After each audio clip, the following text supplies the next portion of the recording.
Entonces, hicimos una conclusión provisional y ahora vamos a ir a la segunda parte, ¿ya? Veamos qué viene ahora. Veamos zarandeo en Lucas, ¿les parece? Lucas 3.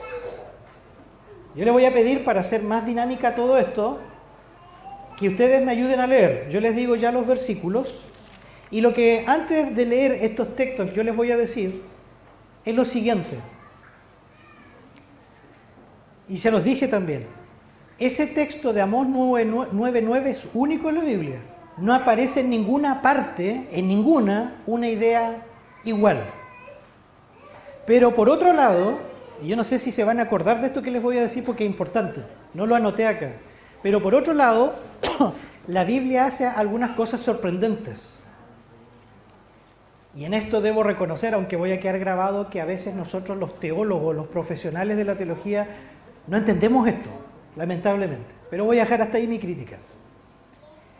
La Biblia, aunque muchas veces te dice que hay un solo versículo del zarandeo en toda la Biblia, algo que podría abrir la puerta para criticarnos como adventistas desde afuera. Porque podrían decir, oye, ustedes tienen toda una tremenda idea del zarandeo y hay un solo versículo en la Biblia. ¿Pueden hacer esa crítica o no? Claro que sí. Pero yo les quiero hacer otra pregunta. ¿Cuántos versículos en forma explícita enseñan del matrimonio en la Biblia? ¿De qué es el matrimonio? ¿Cuántos versículos? ¿Me pueden decir cuál? Los que son buenos ahí con la Biblia. ¿Cuál es el primer texto? Obvio, ¿no? Génesis 2, 24 creo. ¿Qué otro?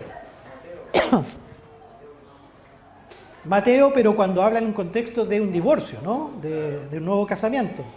¿Qué otro texto? Ya ese está bien. ¿Qué otro texto? En Corintios también habla de eso, ¿no? Y por ahí algún otro, y pare de contar. No hay mucho. Si usted ve estadísticamente en la Biblia cuántas veces aparece la palabra o la idea del matrimonio, no aparece mucho. Y claro, la gente relacionada con la teoría de género y el feminismo, que ese sería un lindo tema después de discutir, hoy día no, pero se puede hablar de eso también a la luz de la Biblia, pero en su sentido más radical, justamente atacan eso. Dice, ustedes hablan del matrimonio, pero no hay nada en la Biblia del matrimonio. Y en parte es cierto. Pero ahora esto es lo que hace la Biblia. La Biblia muchas veces menciona cosas importantes, pero pocas veces. Pero porque lo mencione poco, no quiere decir que no es importante. ¿Se entendió?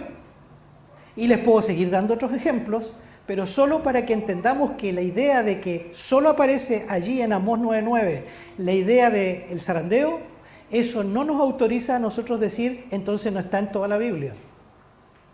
Y vamos a ver después con la cita de la hermana White, que las tengo al último, cómo ella interpreta como profeta el zarandeo, que es increíble. Va a citar, por ejemplo, Números 16, con la crisis de Datán y Abiram y Coré. Y la hermana White interpreta el zarandeo como algo muy similar en el tiempo del fin que tiene que pasar con la crisis de Coré en el desierto. Si tú lo ves así, la palabra zarandeo no aparece en ninguna parte en Números 16. Pero la pregunta sería, entonces, ¿la hermana White se equivocó? No es eso. Bien estudiado, ella lo que hace es amplificar el significado del zarandeo. Y la Biblia hace lo mismo, si no es algo creado por la hermana White. La Biblia usa distintas palabras y conceptos que no dicen zarandeo, pero que hablan de lo mismo. ¿Se entendió? Y este es un principio fundamental porque lo vamos a ver ahora. ¿Qué dice en Lucas 3? Si alguien lo puede leer, acá está el contexto hablando Juan el Bautista defendiéndose ante el pueblo porque creen que él es el Mesías. Y él quiere aclarar que no es el Mesías y él empieza a decir lo siguiente. Lucas, el capítulo 3, déjenme ver los versículos, el versículo 15 hasta el 17, si alguien fuera tan amable lo puede leer por favor. Lucas 3, yo lo tengo ahí, pero no lo voy a mostrar porque quiero enfatizar después algo. 15 al 17, ¿sí? En voz alta si alguien lo lee. Lucas 3, 15 al 17. Adelante, hermano. Dice, y el pueblo estaba en expectativa, y se preguntaban todos en sus corazones en cuanto a Juan, si él sería el Cristo. Respondió Juan diciendo a todos: yo a la verdad os bautizo en agua, pero viene quien es más poderoso que yo, de quien no soy digno de desatar la correa de su calzado. Él os bautizará por el Espíritu Santo y fuego. Su aventador está en su mano, y limpiará su era, y juntará el trigo de su granero, y quemará la paja en fuego que nunca se apagará. ¿Qué les parece el texto? ¿Lo habían leído alto, no? Muchas veces uno lee la del bautismo del Espíritu, con fuego, pero no se examina el texto que es este que acaba de leer el hermano, ¿no? Y si ustedes ven subrayado en negrita y sobre todo con rojo, ¿qué dice que va? ¿Cómo describe Juan el Bautista la obra de Cristo en su ministerio terrenal? ¿Ah? Con un aventador. ¿Qué es el aventador? Ya hablamos de eso en la mañana, ¿se acuerdan? ¿Qué es el aventador? ¿Ah? Vamos para atrás de nuevo. Vamos a ver la foto que estaba como la mejorcita, esa, ¿no es cierto? Y dice que su aventador está en su mano. ¿Pero de quién está hablando ahora? No está hablando de Amós, está hablando de Jesucristo. Y después dice, vamos a ver el texto ahí, y dice literalmente, su aventador está en su mano y limpiará su era. ¿Qué es la era?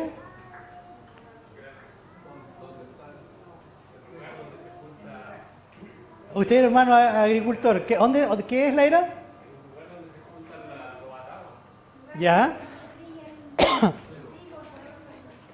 De hecho, exactamente es el lugar que era redondo, circular. Bueno, acá en Chile también hay lugares que todavía se hace cuando hay fiestas costumbristas. Es un lugar circular, por lo menos en la antigua Palestina, grande, que era muy importante, muy importante. Yo me he tenido que saltar todo esto porque tengo un estudio donde muestro todo eso, pero por honor al tiempo, y ahí se colocaban, ¿no es cierto?, los manojos del trigo generalmente y de la cebada, y ahí se trillaba. La era en la Biblia es el lugar donde se muele, es todo eso, pero acá dice, miren cómo va el orden, su aventador está en su mano. Y dice, pero ¿cómo va a estar el aventador si todavía no trilla? Pero después dice esto, y limpiará, o sea que esto es lo principal, y ahora pasa a especificar cómo lo va a hacer. Dice, y limpiará su era, el lugar donde está todo ese trigo, y recogerá el trigo en su granero. ¿Se dan cuenta? En el proceso de limpieza. Y finalmente termina diciendo, y quemará la paja en fuego que nunca se apagará. Recoge el trigo limpio por el aventamiento, y al otro lado, ¿qué hace? Quema la paja, lo que no sirve. Póngale un nombre a ese acto simbólico. ¿Qué está describiendo Jesús? ¿Una obra de qué tipo? De juicio, de nuevo. Porque siempre en la Biblia el juicio es la separación. ¿Se acuerdan que estamos hablando del zarandeo y que el zarandeo implica un juicio de separación? ¿Se acuerdan? Pero acá Jesús en su ministerio está describiendo eso. Sí, dígame, hermano, por favor.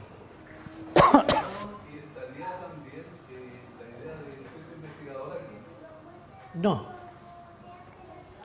Es que, bueno, en parte sí, pero voy a decir algunas cositas más para llegar a ese punto. Lo único que nosotros podemos ver acá, recordando el contexto, es que Juan, al describir la obra de nuestro Señor Jesucristo, porque acá el lenguaje es punitivo, ya en la parte final, si se entiende, ¿no?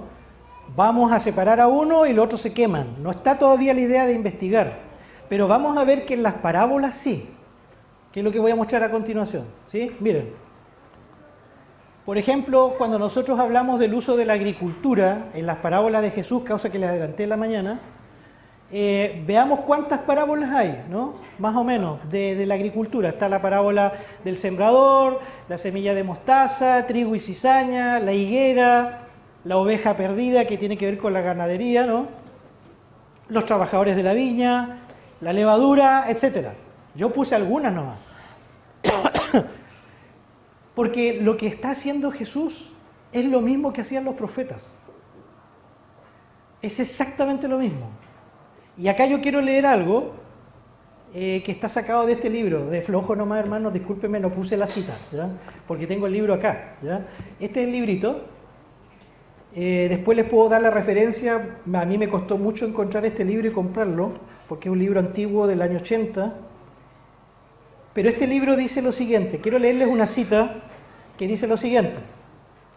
Acuérdense, cómo Jesús utilizaba y cómo era la agricultura en los tiempos de Jesús. Él dice así, Simon Kistemaker, dice: en nuestra sociedad industrializada, moderna, la agricultura ha estado obsesionada con la producción de comida y ya no es solo una forma de vida, sino que por el contrario se ha convertido en una manera de hacer un estilo de vida. La tecnología moderna ha sido plenamente aplicada a los métodos agrícolas, así que el agricultor ahora es un técnico de procesos, un experto en aplicar fertilizantes, herbicidas e insecticidas, ¿no? Y un ejecutivo que conoce el costo de producción, el valor de su producto y el calendario del mercado, ¿sí? Pero dice que cuando Jesús enseñó la parábola del sembrador a su audiencia, está hablando de la parábola del sembrador, ellos literalmente veían en ese mismo momento al agricultor sembrando su semilla en los campos aledaños en el mes de octubre. Incluso dice este autor, ¿no? Muy probablemente puede haber sido el tiempo en que el sembrador salía a sembrar. O sea, Jesús se coloca en una barca, empieza a hablarle a las personas, a una gran cantidad de gente, e imagínense al Divino Maestro hablando a las multitudes y ellos alrededor mirando cómo algunos agricultores estaban sembrando. Extraordinario, ¿no? Pero, claro, a ustedes, que son gente de un área más rural, no debería serles tan difícil. De hecho, cuando veníamos con Jonathan en el auto, uno va viendo los campos, las máquinas que hay. Mucha gente depende de eso hoy en día. Pero hoy en día, en una ciudad como Santiago, por ejemplo, o en una gran ciudad, o incluso por no ir muy lejos a Chillán, Concepción, hay mucha gente que jamás nunca ha visto estos procesos de la tierra. Nunca. Pero lo que estamos diciendo es que, y es como obvio pero importante, Jesús no tiene problemas en utilizar todos estos símbolos y figuras de la tierra para aplicarlo a su propio ministerio. ¿Ya? Ahora, acá puse pongo lo que yo interpreto con harto estudio sobre esto. ¿Cuál es el propósito de las parábolas agrícolas? De cómo Jesús usa las que yo les mencioné. Primero, claramente hay un crecimiento y un desarrollo del carácter o la mente humana. Si ustedes hacen un ejercicio, por ejemplo, y leen la parábola del sembrador, que es una de las pocas parábolas que está en los 3 evangelios a excepción de Juan. Está en Mateo, Marcos y Lucas, en las 3, con distintos matices, pero es lo mismo. ¿Se acuerdan un poquito, si hacemos memoria, cuáles eran los 4 terrenos en que cayó? ¿Qué importa el orden? Pero ¿en qué 4 terrenos cayó la semilla del sembrador? En las piedras, en los espinos, en la orilla del camino y en buena tierra. Pero interesante que cuando Jesús hace algo que también hacía poco, es una de las pocas parábolas donde Jesús explica la parábola. No en todas las explicaba. Él usa la palabra de cuando la semilla cae en el corazón. ¿Han escuchado? ¿Han leído la parábola bien? O sea, él dice que el terreno donde cae la semilla es el corazón o la mente humana. Y si está hablando de semilla que cae en una tierra, en este caso la palabra de Dios y el corazón, ¿qué está queriendo decir? Está hablando de esto. Crecimiento y desarrollo de la vida humana o el carácter, ¿no? Otra cosa que podríamos decir, que ya la estamos mirando, es que en las parábolas que usa Jesús sobre la agricultura hay una idea clara de juicio divino. Y todo esto va a ir quedando más claro cuando veamos el resto de la evidencia bíblica, ¿no? Entonces, voy a leer rápido una cita de este libro, acá también lo traje, que es, yo se las recomiendo mucho este libro, de la hermana White, que se llama Palabras de vida del gran maestro. ¿Lo tienen o no? Bueno, si no lo tienen en línea lo pueden leer, ¿no? Están todos los libros de la hermana White en línea, en español por lo menos lo que hay. Y en este libro, Palabras de vida del gran maestro, el capítulo 1 es extraordinario. Alta teología hay en ese capítulo, porque la hermana White explica por qué Jesús usaba la naturaleza para expresar sus verdades del reino de los cielos. Incluso dice por ahí, ustedes se acuerdan los que han leído, dice ella de que Cristo podría haber abierto una cantidad de conocimientos extraordinarios. Dice que si Él los hubiera dado, son conocimientos que los seres humanos se tardarían cientos y miles de años en entenderlo. Pero dice, no se los dio, no nos dio ese conocimiento porque no era importante para el plan de salvación. Y en este contexto dice lo siguiente, quiero leer esta cita muy bonita.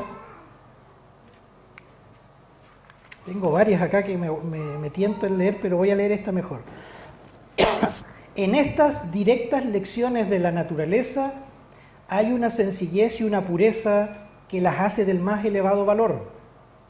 Todos necesitan las enseñanzas derivadas de esta fuente. Estoy leyendo en la página 14. Por sí misma la belleza de la naturaleza lleva al alma lejos del pecado. ¿Escucharon bien? ¿Creen eso, hermanas, hermanos, o no? Yo lo creo. Dice, repito, miren lo que está diciendo.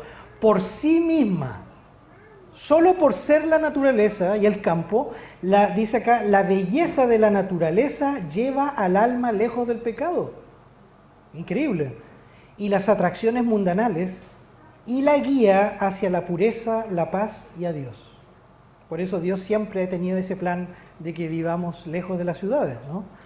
Demasiado a menudo la mente de los estudiantes está ocupada con teorías y especulaciones humanas, falsamente llamadas ciencia y filosofía.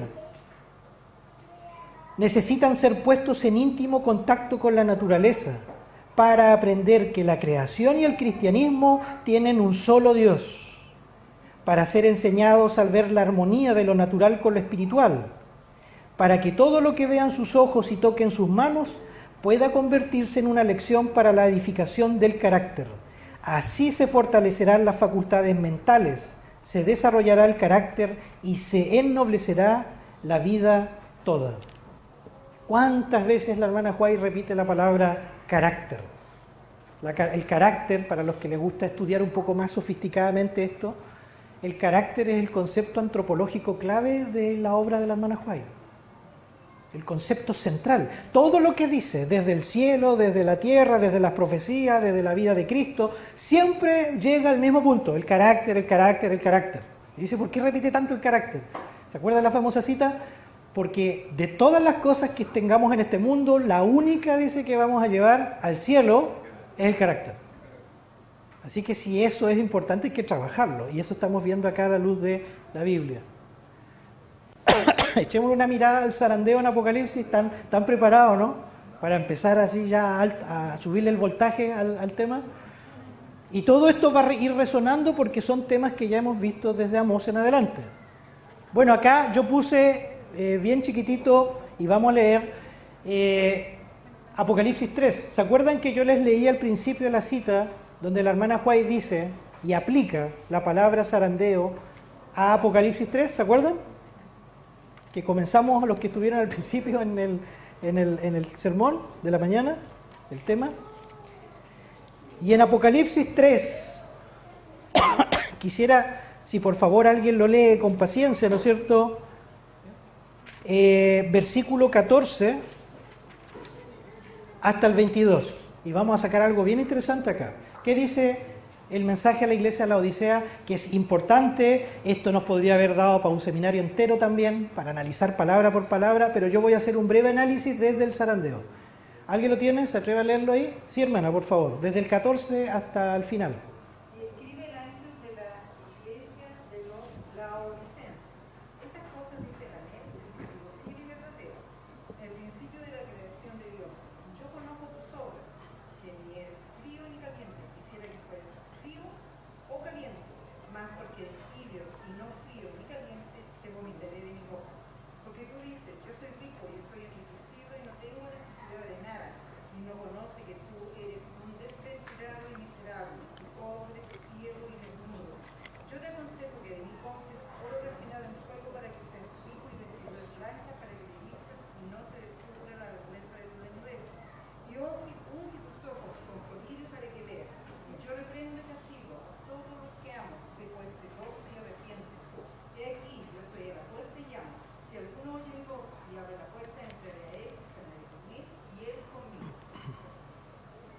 Falta el 21 y 22.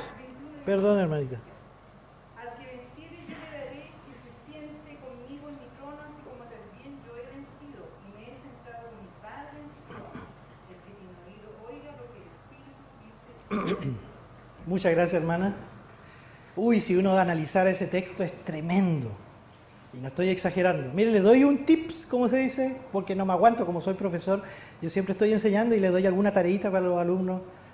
Y dicen, no más tarea, pero es que son buenos tips. Cuando dice que Jesús está golpeando a la puerta, los estudiosos descubrieron algo. Y es verdad. Sí, lo mismo. Y ahora uno descubre y dice, la hermana Juárez tenía razón. O sea, qué increíble, ¿no? Pero el problema es que nosotros tenemos que estudiar estas cosas, hermano. Agarrar la Biblia, nuestra Biblia, y con esa guía, que es el Espíritu Profecía, podríamos profundizar más en esto y entenderlo, como lo vamos a hacer un ratito más, ¿ya? Entonces, ustedes saben, esa es una foto de la Odisea actual. Es como muchas de estas ciudades allá en Turquía, en el sur de Turquía, son todas ruinas. Pero ¿se acuerdan algo? Si ustedes me ayudan, porque son estudiosos. Hay algo que siempre uno relaciona con el vomitar, frío y caliente. ¿Qué es de la Odisea? De la Odisea, el pueblo del juicio. ¿Qué es que había allí? ¿No se acuerdan? Le va a ayudar, una ayudita. Estos son los acueductos que se han encontrado ya, ¿no? Ahí están, o algunos restos, hay más, y estos incluso llegan hasta arriba a la montaña. Pero eran largos, eran extensos. Y la arqueología ha descubierto que cuando bajaban de arriba, venían aguas casi termales, calientes. Pero ¿qué pasa cuando el trayecto es muy largo? ¿Cómo llegará abajo? ¿Fría o tibia? ¿Usted ha tomado cuando hay mucha sed y con mucho calor y se toma un vaso de agua tibia? Es rico, ¿no? No es rico, ¿no es cierto? Uno quiere algo helado, fresco. Y además venía con muchos minerales. No tenían en ese tiempo los filtros y el cloro y las empresas que hay hoy en día para purificar el agua. No había eso y venía con minerales y tibia. ¿Cómo sería tomarse un juguito de eso? Y eso causaba náuseas a la gente. Y por eso esa metáfora, ese símbolo, que era muy real en la Odisea, está aquí en la iglesia. Pero es siempre una idea de juicio, confirmando lo que el Espíritu de Profecía ya nos decía en la mañana. Veamos otros dos textos, y acá quiero que me ayuden, porque lo que vamos a leer ahora son posibles alusiones o puede estar relacionado con el zarandeo, ¿ya? No es el zarandeo, pero yo creo que podemos relacionarlo a esa etapa. ¿Qué dice en Apocalipsis 14, el primer texto, en los versículos 13, en realidad el capítulo 14, versículo 14 también, hasta el versículo, vamos a llegar hasta, si se atreve, hasta el versículo 20, si alguien lo quiere leer. 14 al 20, por favor, porque es importante este texto también. Y noten el lenguaje que se usa acá. Acá está describiendo la segunda venida, eso está describiendo, justo después del mensaje de los tres ángeles. Es importante este texto. ¿Quién lo tiene? A ver, Apocalipsis 14 al 20.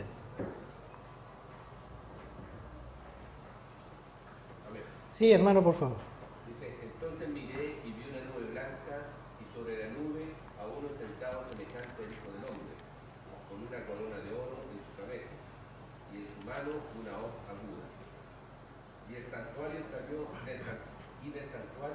otro ángel y clamó a gran voz al que estaba sentado sobre la nube: toma la hoz y ciega, porque ha llegado la hora de cegar, y la miel de la tierra está madura. Y el que estaba sentado sobre la nube pasó su hoz por la tierra y la cegó. Después otro ángel salió del santuario que estaba en el cielo. También tenía una hoz afilada. Y del altar salió aún otro ángel que tenía poder sobre el fuego. Y gritó a gran voz al que tenía la hoz afilada: toma tu hoz afilada y vendimia los racimos de la vid de la tierra, porque sus uvas están maduras.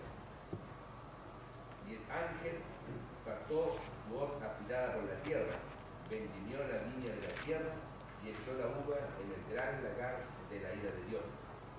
y el lagar fue pisado fuera de la ciudad, y del lagar salió sangre hasta los frenos de los caballos por 1600 estadios. Muchas gracias, hermano. El texto de ese final es fuerte, ¿no? Porque es juicio, de vendimiar, de pisar las uvas. Yo les pregunto, en toda esta mañana y parte de la tarde que hemos estado acá, hemos estado hablando de un lenguaje similar a este de Apocalipsis, ¿no? ¿De qué está describiendo? ¿Pueden volver a releerlo ahí rapidito en silencio? ¿Qué está describiendo? Aunque sabemos que es la segunda venida, pero ¿cómo lo hace? ¿Cómo describen estos textos esto que está pasando acá?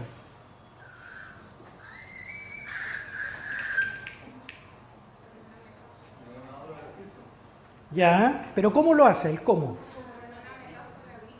Otra vez, ¿no es cierto? Y son dos eventos, no el mismo, ¿ah? No hay que confundirse, son dos. El primero está a cargo del Hijo del Hombre, el segundo de un ángel poderoso, porque son dos momentos distintos. El primero, el Hijo del Hombre, que, ojo, ese título, ¿dónde se usa en otro texto de Apocalipsis? O de Daniel, perdón. En Daniel 7. ¿Se acuerdan que ahí parece que el Hijo del Hombre se presentó ante el anciano de Días? Bueno, acá está, también. ¿Y qué dice que tenía en la mano el Hijo del Hombre? ¿Ah? Una hoz aguda. ¿Qué es una hoz aguda? ¿La han visto? ¿Qué forma tiene la hoz? Así, ¿no es cierto? ¿Y para qué es?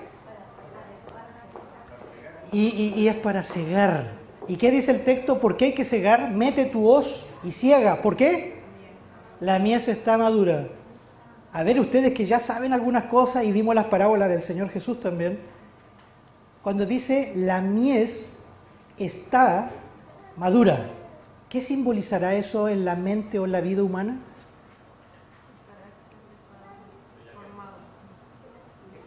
¿Ah?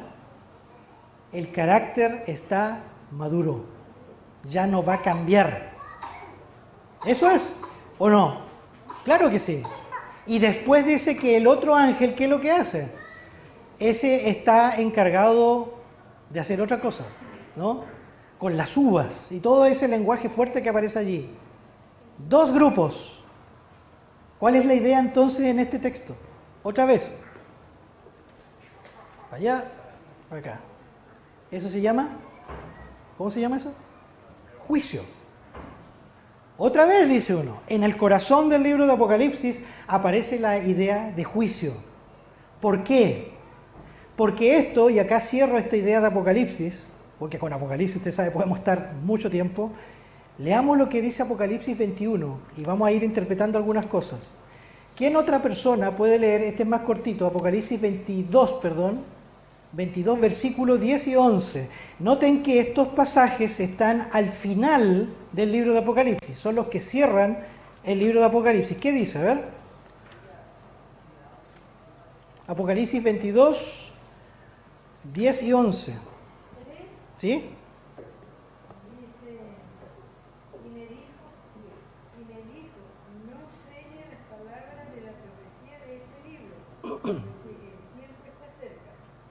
El que es injusto, sea injusto, todavía, y el que es inmundo, sea inmundo todavía, y el que es justo, practique la justicia todavía, y el que es santo, santifíquese todavía. ¿Habían leído este texto alguna vez o no?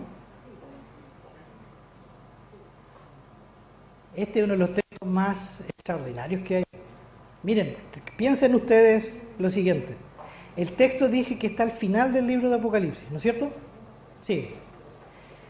El texto lo que dice es más o menos así, que va a llegar un momento en la historia en que el ser humano ya no tiene vuelta atrás, ya no hay cambio.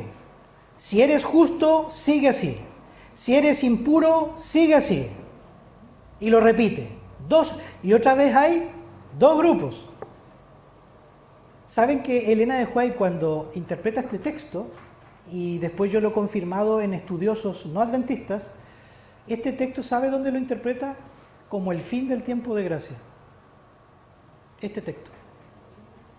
cuando ya se termina la gracia, es decir, cuando Cristo deja de interceder como sumo sacerdote en el lugar santísimo y se cambia sus vestiduras y se coloca las vestiduras reales para ahora venir a juzgar y a buscar a su pueblo, segunda venida, en la tierra empieza el tiempo de angustia. Ellen White, cuando lee este texto, lo interpreta en el momento de cierre de la gracia. Y uno dice, ¿cómo es eso? Otra cosa, síganme en la idea. Si uno lee detenidamente lo que leyó la hermana de nuevo, cuando dice que una persona, un ser humano, siga siendo injusto, el que es injusto sea injusto, todavía está en un estado de ser una persona injusta, y el texto dice, siga así.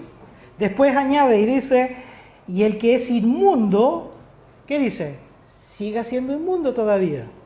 Pero después dice, y el que es justo, practique la justicia todavía, y el que es santo, santifíquese todavía. En nuestro cuerpo y en nuestra vida de una persona, la tuya y la mía, ¿de qué está hablando este texto? ¿De qué cosa se está refiriendo de la vida humana? Si yo te digo, oye, ¿te quieres santificar? ¿Quieres santificar el sábado? ¿Quieres venir a la iglesia? ¿Quieres leer la Biblia? Y uno está en un proceso que le llamamos santificación, todos los días. ¿Qué es lo que se santifica en la vida? ¿Ya? El carácter, la mente, los pensamientos, el cuerpo también, porque el cuerpo no está separado del alma, como a veces algunos creen. Por eso que la alimentación, haciendo un paréntesis, también afecta a la vida espiritual y a la santidad. ¿Sabían eso, hermanos, no? La alimentación tiene mucho que ver y el estilo de vida con la santidad.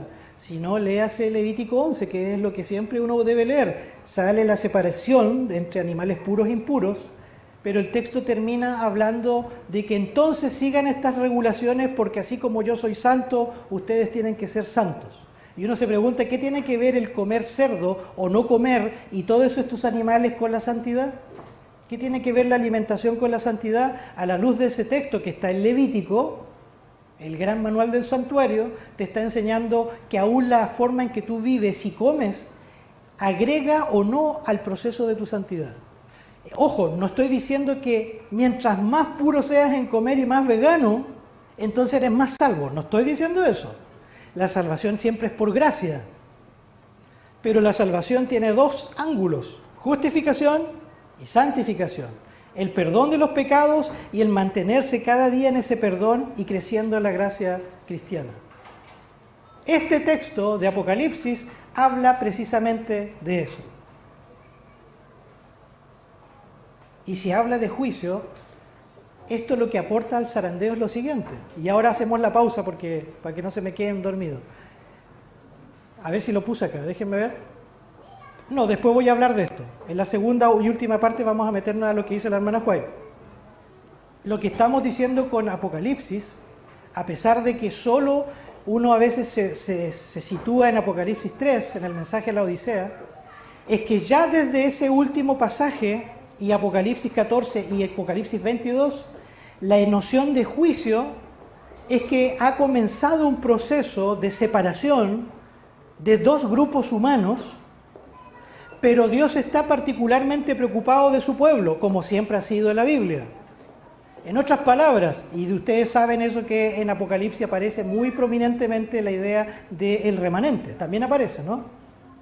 Pero lo que estamos diciendo es que en este proceso de juicio, como leímos recién, Dios necesita ir limpiando, purificando, transformando el carácter de su pueblo, porque son aquellos que guardan los mandamientos de Dios y tienen la fe de Jesús. Porque son los que tienen el carácter o el nombre de Cristo en su frente, el nombre del Hijo y del Padre en sus frentes. Apocalipsis 14:1. Porque son aquellos que van a mostrar la gloria de Dios al mundo. Apocalipsis 18:1. Pero para hacer eso, Dios necesita este proceso purificatorio dentro del adventismo. Voy a hacer el break con una sola ilustración y que es bíblica, para hacer el break y después ya terminar con el último tema. Todo esto lo puedo yo resumir con la experiencia de Isaías. Y acá igual los voy a hacer participar. Estoy resumiendo lo que acabo de decir de el zarandeo en los evangelios y especialmente en Apocalipsis. Cuando Dios llama a Isaías, capítulo 6 si lo quiere leer, Isaías 6, cuando Dios lo llama, es interesante porque Dios dice que lo llamó en el año en que murió el rey Usías. Y él dice, ¿qué tiene que ver esto? Porque uno tiene que preguntarle a la Biblia, hermanos, cuando ustedes lean la Biblia, ¿por qué aparece este dato? ¿Qué importa esto? ¿Se acuerda alguien, una pregunta ya más complicada, ¿se acuerda alguien cómo murió el rey Usías? Con Z, Usías. ¿Con cómo murió? ¿Y por qué murió leproso? Porque entró y quería ofrecer incienso y el sacerdote le dijeron, tú no puedes hacer eso, ¿te acuerdan? Y en el acto dice que la mano le quedó así como la esposa, como la hermana de Moisés, ¿se acuerdan? Cuando habló contra Moisés. Y murió leproso. Y así dice. Y uno dice, ¿qué tiene que ver eso? Porque Dios y su santidad y su llamado al profeta va a ser en un tiempo donde hay juicio. El juicio de Dios ha caído sobre el rey y murió leproso. Y está vinculado al santuario. Y entonces dice, y en el año que murió el rey Usías, vi al Señor en su templo. Versículo 2. Y dice que sus faldas lo llenaban todo. Y Dios estaba en su trono. Y habían 2 serafines, y habían ahí serafines que volaban. Santo, santo, santo. Esto es lo que quiero que conecten con el zarandeo. ¿Cuál es la reacción o lo que Isaías dice al ver esa visión? ¿Qué es lo que dice Isaías? Cuando ve esta visión extraordinaria, ¿qué es lo que ve? ¿Qué es lo que dice él? ¿Cómo reacciona? ¡Ay, Señor! Dice, porque estoy muerto. Y habito, dice, en pueblo inmundo de labios. De labios. Y de repente sucede lo extraordinario. Dice que un serafín tomó con un carbón. ¿De dónde era el carbón? ¿De qué altar? Estas preguntas hay que hacérselas. Uno dice, no, si yo me sé esa visión. Ya, pero ¿de dónde era el altar? ¿De qué altar? ¿Del altar de incienso o del altar de sacrificio? Es del altar de afuera.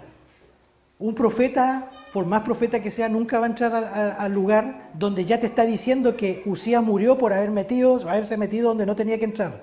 Por lo tanto, si se azotaban los quiciales de las puertas con el santo, santo, santo, es porque estaba afuera en la entrada y mirando, pero probablemente fue elevado en visión al santuario celestial. Y acá viene lo extraordinario. Y toma del carbón, ¿y qué hace con ese carbón?